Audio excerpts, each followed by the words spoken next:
What else have you added into your protocol that has really shifted how you treat your patients and the success of those occlusions? I'm pretty simple with my approach. So I give the patient aspirin, a 300 well, we use 300, you guys would be 325 loading dose. And then we're 75 milligrams, you guys are 81. Now, the reason is that actually, if you go too high in your aspirin dose, that actually has got a detrimental effect on platelet clumping. So we use a lower dose. So I'm going with the aspirin.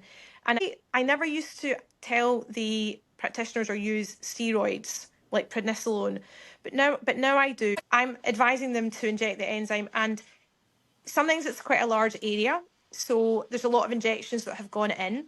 So what you end up with is a lot of swelling and some bruising, and then you sort of lose your endpoint. So if you send that patient home at that point, they're going to swell more, and the next day when they come in, you might not have a lot of, your visual field might not be clear. Right. So I say give a 40 milligram dose of prednisolone, bring them back in, and at least you've reduced the inflammation down.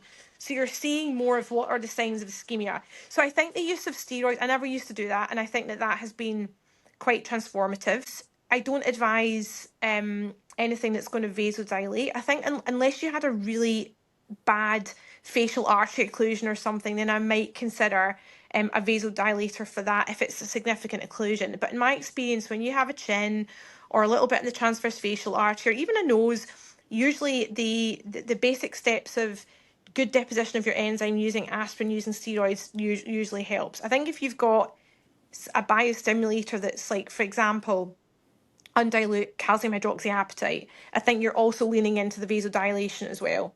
Right. But with HA, I tend to, unless it's really bad, I'm not really one for the polypharmacy. And I also would add that if you've got any visual disturbance or you have a significant occlusion, and that's when I talk, a really bad facial artery occlusion, these are the ones that are large territory, then I would say if you have access to a hyperbaric oxygen facility, medically led, hard top, where they can dive the patient down to, and I'm quoting verbatim a colleague who's a hyperbaric physician, so 2.4 atmospheres, that is helpful because it helps inflammation, it helps with the reperfusion, and I've seen good case management deploying hyperbaric oxygen in these types of cases. But I don't do anything fancy. That's what I do. I'm stick to basics, stick to efficient management, and yeah, we as I say, if things end up with a poorer outcome, it's usually been because there's a delay in presentation, or there's been 40 hours of injecting where you've done the original injection site rather than looking at where the skin is ischemic. I think that's such an important takeaway, is that it doesn't have to be overcomplicated, but it has to be precise. Flood the aspirin, steroid, bring them back in. What is your time frame between injections of hyaluronidase? Are you 90 minutes? Are you a 1 hour? Do you bring them back the next day? How often are you flooding? I love the publication, the modified De Lorenzi protocol that you guys did. Do you still follow that kind of timeline? And the way that I advise is do a good deposition of flooding the whole area, and then give your patient a rest. You've got to massage it in and let it be, because what you have is sometimes you have transient changes in the tissue, and you may think, that looks better, or oh, I don't think that looks better. I think you've got to give it time for the enzyme to have an effect, for the flow in the circulation to stabilise. So I say, let your patient go out in the waiting room, wait half an hour, 45 minutes, look to see what the tissue looks like, take a good picture. I like a good video and some images before you touch the patient with your enzyme.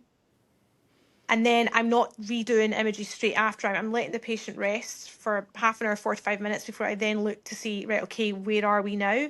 And I think if there's clear areas, and again, it's going to be different if you've got someone where you've injected them, oh my goodness, it's got delayed CRT, and this is obvious. And what you're trying to do is normalize the CRT. If you've got somebody that presents with pustules and some erythema, all you're doing is you're depositing your enzyme, and sometimes you don't really see, you're not seeing changes. Right. You're not actually seeing changes to the tissue.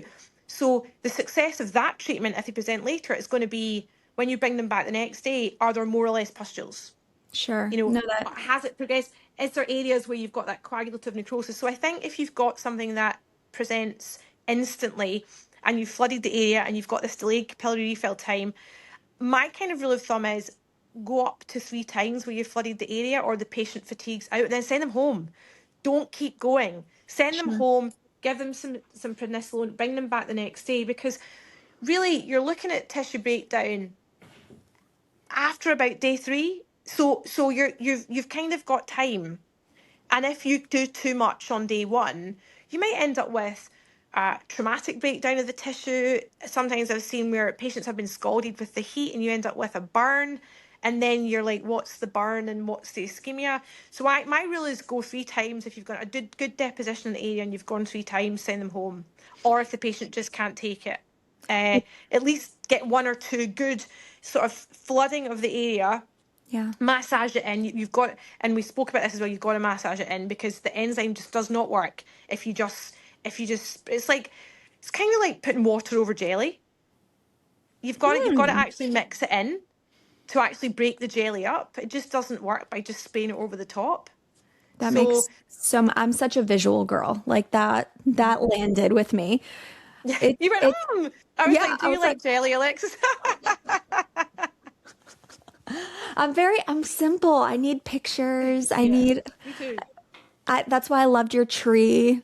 I'm such a visual learner. So it seems to me that really the only instant gratification that you get is if you really catch it in that first stage 1 Yeah, blanching. Outside of yeah. that, you're not really going to get that instant gratification of No. hyaluronidase working for you. Because if you've got a situation, and again, we're working under the proviso that you can see this in the skin, but if you've got Right. reticulation, um, people have said, does the reticulation go away straight away? Well, no, it doesn't. It doesn't. The reticulation, because you've built up deoxygenated blood, so you've not cleared that from the tissue. And sometimes you can see a colour change where the tissue's gone from looking a bit purpley to looking a bit pink. So that's where your before and after videos in the same light come in handy, because you can see subtle changes in skin colour. But again, if, as you've said, that instant gratification is going to come from something that you've quite immediately caused and Right. reperfused, because you've got the CRT to fall back on. Has that improved? But as it gets more evolved, you are really looking on whether or not the next day you've got an evolution of the signs of ischemia in the skin. I do see a lot of people, they try flooding, they've got the ultrasound out, sometimes they try to cannulate. They're doing all these different things. And I'm thinking, to what end point?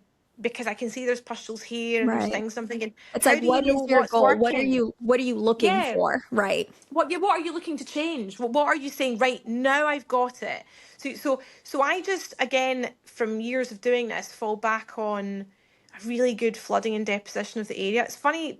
I just feel like I'm kind of old school with this, but it works. If you get the right layer, it really does work.